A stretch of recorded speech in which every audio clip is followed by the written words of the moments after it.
फाटल वाला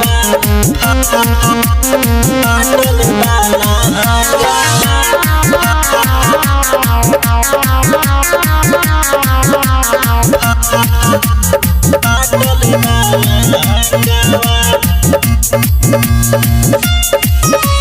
सोचनी के सया खिसियाइल होई है रोज खा के धधाइल होई है रोज खा के धधाइल होई है सोचनी के सया खिसियाइल होई है रोज खा के धधाइल होई है सुते नयाज का तो सांघावा सुते नयाज का तो सांघावा तोर भाई सखी देखनी फाटल वाला हांगावा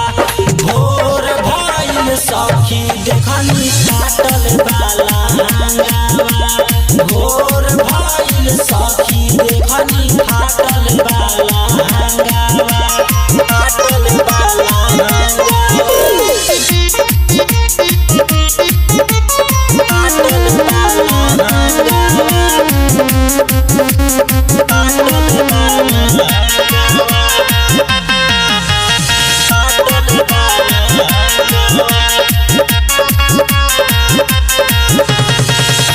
का कहीं पियावा के तुहसे ही कहानी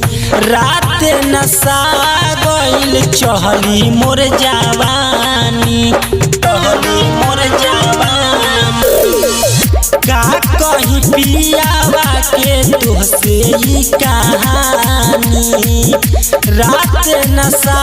गइल चहली मोर जवानी पलंग हिलवले पिया बे दर्दी दर्द करे मोर अलंगावा तोर भाई सखी देखनी फाटल वाला हांगावा भोर भाई सखी देखनी फाटल वाला हांगावा फाटल वाला फाटल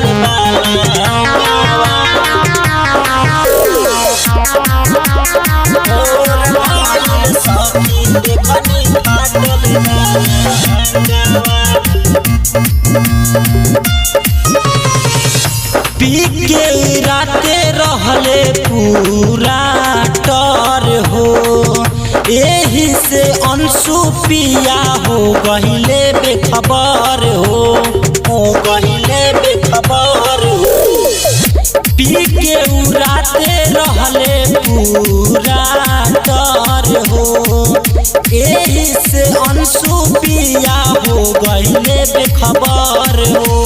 कितनो मनाई राइटर जुगेश के माने न उत कहानावा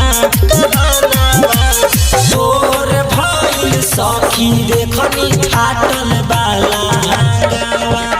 भोर भाई सखी देखनी फाटल वाला हांगावा सोचनी के सया खिसियाइल होई है रोज खा के धधाइल होई है धधाइल होई है सोचनी के सया खिसियाइल होई है रोज खा के धधाइल होई है सुते नयाज का तो सांघावा सांघावा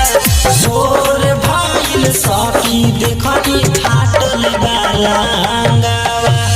भोर भइल सखी देखनी फाटल वाला हांगावा भोर भइल सखी देखनी फाटल वाला हांगावा।